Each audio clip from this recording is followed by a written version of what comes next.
One must still have chaos in oneself to be able to give birth to a dancing star. I say unto you, you still have chaos in yourselves. Friedrich Nietzsche was no stranger to suffering. Throughout his life, he faced numerous struggles, both physical and emotional, which ultimately led him to propose a profound solution to human suffering in his seminal work, Thus Spoke Zarathustra. In it, he presents the concept of the Ubermensch, or Superman, as the ideal human being who transcends ordinary existence.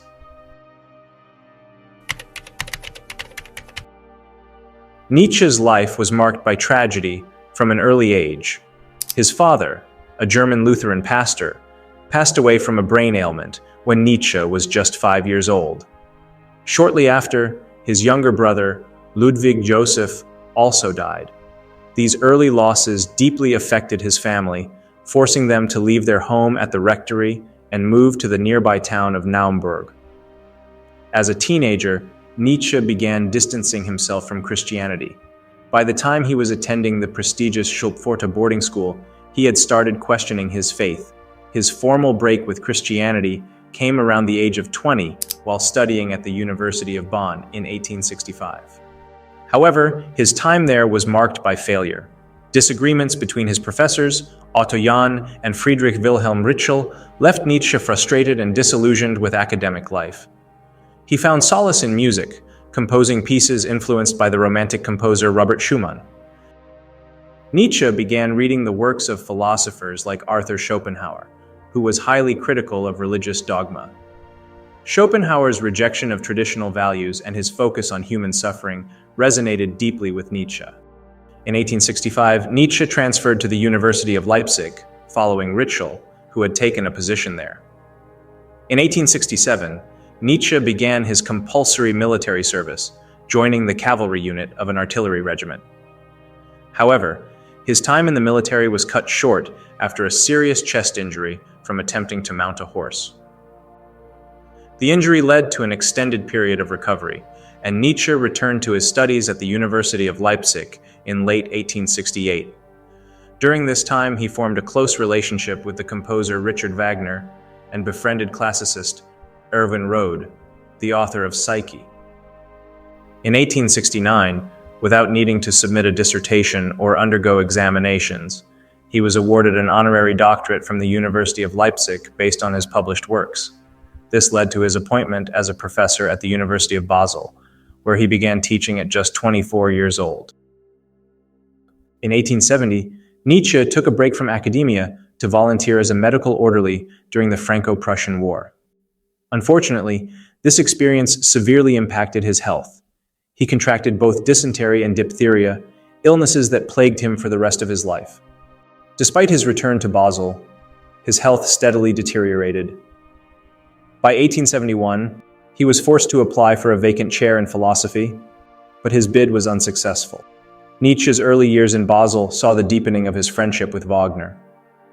He frequently visited Wagner and his wife, Cosima, but their friendship began to unravel as Wagner increasingly incorporated Christian and nationalist themes into his work, particularly with Parsifal, 1882.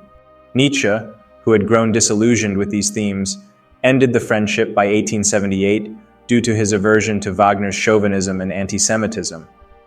As Nietzsche's health continued to decline, he took sick leave in 1877 and moved in with his sister and his friend Peter Gast. The following year, he published Menschliches, Allzumenschliches. His poor health forced him to resign from his professorship in 1879, and he was granted a pension of 3,000 Swiss francs, which he would live on for the last decade of his life. Seeking both physical relief and creative inspiration, Nietzsche moved to the Swiss Alps in 1881, specifically to the town of Sils Maria in the Engadine region. The peaceful environment there was conducive to his work, and it was during this period that he wrote significant portions of Thus Spoke Zarathustra. In 1882, Nietzsche's personal life took another painful turn. He met Paul Rée, who introduced him to Lou Salomé, a woman Nietzsche would quickly fall in love with. However, Salomé did not reciprocate his feelings and viewed their relationship as purely platonic. Instead, She and Ray envisioned a non-romantic trinity of friendship with Nietzsche. The unrequited love and ensuing jealousy led to the dissolution of this trio, leaving Nietzsche emotionally devastated. This experience deeply influenced his later works. These experiences of physical suffering, personal failure, and disillusionment shaped Nietzsche's view of human existence. He also observed at that time that with the rise of science, reason, and secularism, traditional religious beliefs were losing their power to provide meaning and purpose to people's lives. Religion had once offered a moral framework and a sense of order, but as it declined, Nietzsche feared it would leave a void in its wake. He famously declared, "God is dead, and we have killed him," warning that humanity was on the verge of a nihilistic crisis. In response to this crisis, Nietzsche proposed his concept of the Übermensch, the ultimate solution to human suffering. The Übermensch, or Superman, represents the individual who creates their own values and meaning in a world without inherent purpose. Through all the hardships he endured, Friedrich Nietzsche sought to offer humanity a path forward beyond the despair of nihilism and toward the self-empowerment of the Übermensch. He said, "Behold, I teach you the Übermensch. Let the Übermensch be the sense of the earth. Behold, I teach you the Übermensch. It is this lightning. It is this madness. Behold, I am a herald of the lightning and a heavy drop from the cloud. But this lightning is called Übermensch." Here's 4 steps from Friedrich Nietzsche's teachings to achieve Übermensch. Embrace individuality. The individual has always had to struggle to keep from being overwhelmed by the tribe. If you try it, you will be lonely often and sometimes frightened. But no price is too high to pay for the privilege of owning yourself. According to Nietzsche, there are 2 fundamental moral systems in the world: herd morality and master morality. Herd morality represents the values of the majority and is designed solely to make the herd feel comfortable. In contrast, master morality is genuine morality because it involves significant values at stake. To advocate for master morality, one must take risks and be willing to put oneself in jeopardy. The pursuit of master morality may involve striving for a higher quality of life. On the other hand, the herd desires everything to be easy, leading them to develop their own form of morality.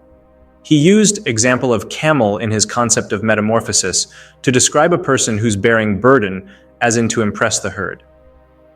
Nietzsche argued that groups, when acting as a herd, tend to behave irrationally. He observed that collective behavior often suppresses critical thinking and promotes mob-like actions. In Beyond Good and Evil, he asserts, "In individuals, insanity is rare, but in groups, parties, nations, and epochs, it is the rule." For Nietzsche, this collective irrationality is dangerous because it silences dissenting voices and hinders progress. To truly discover yourself, you must follow a different path than that of the herd. Start anew, like a child, and seek what is true for yourself. It may lead you to a belief in God, but the fulfillment will come from the fact that you discovered it on your own, rather than having it handed to you from birth. This journey of finding yourself comes with challenges, which leads us to the next lesson from Friedrich Nietzsche on the quest for self-discovery. Live dangerously. Build your cities on the slopes of Vesuvius. Send your ships into uncharted seas. Nietzsche proposed that one should live dangerously, which means rejecting false security in favor of pursuing true knowledge, particularly self-knowledge. This journey involves overcoming oneself. He famously stated, "For believe me, the secret for harvesting from existence the greatest fruitfulness and the greatest enjoyment is to live dangerously." Nietzsche explained that the struggles we face in life ultimately make us stronger. His well-known assertion that what does not kill us makes us stronger serves as a vital lesson in discovering our true selves.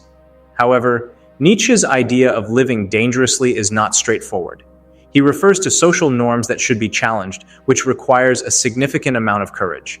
People may perceive you as different or even strange for deviating from the norm. This notion of breaking social and religious conventions can even pose serious risks, particularly in more conservative or domestic environments. Nevertheless, to achieve true satisfaction with oneself, one must confront these challenges. One must transform from a camel to a lion and face thou shalt as described in Metamorphosis. It is essential not to blindly follow the beliefs and traditions handed down by your parents. Instead, reflect on them and create your own meaning in life. If you find that your interpretation resonates with you, or even to that religion, then you have found your path. Your true values are hidden. You have your way, I have my way. As for the right way, the correct way, and the only way, it does not exist. The correct way for you is the path you discover by identifying your true values. You do not need to force others to believe in them, as the meaning you find for yourself is ultimately your own. It doesn't matter if it conflicts with the beliefs of others. As the poet suggests, the world is inconsequential. Humans are here merely to experience life. There is no set rule book. You must create your own while still adhering to a moral code. For Friedrich Nietzsche, this was the meaning of life, something he sought and that resonated with him personally. But your path could be different. He described this in his concept of metamorphosis, where the dragon symbolizes values, and he emphasized that everyone has their own dragon to confront. He emphasized the importance of finding and taking pride in your own values. Do not fear what others may say. His words encapsulate this philosophy. A man is the sum of his actions, of what he has done, of what he can do, nothing else.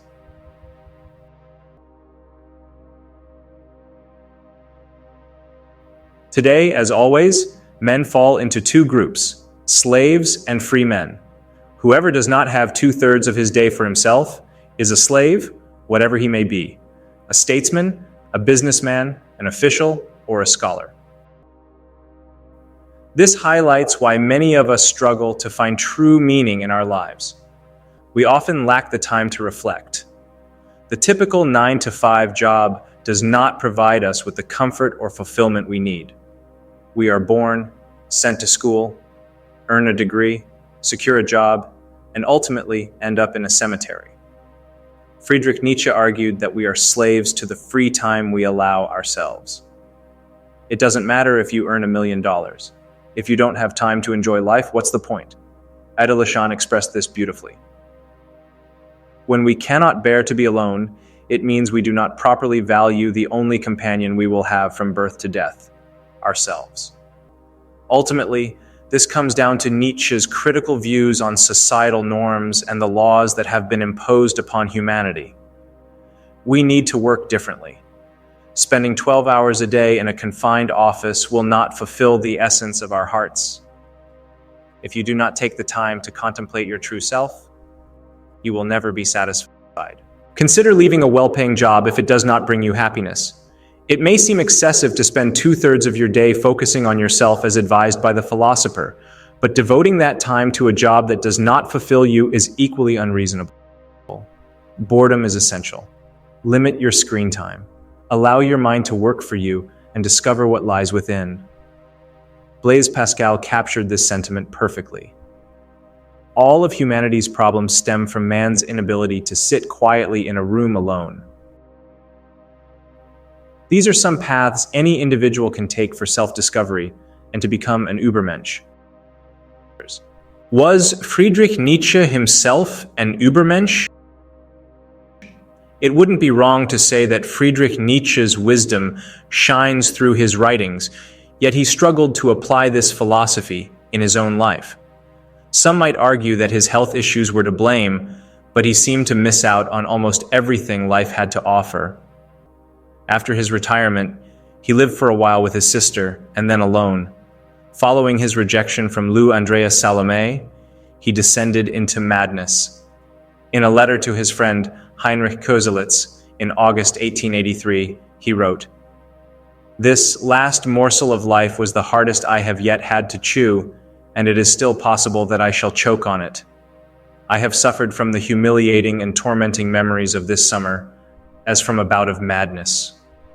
It involves a tension between opposing passions that I cannot cope with.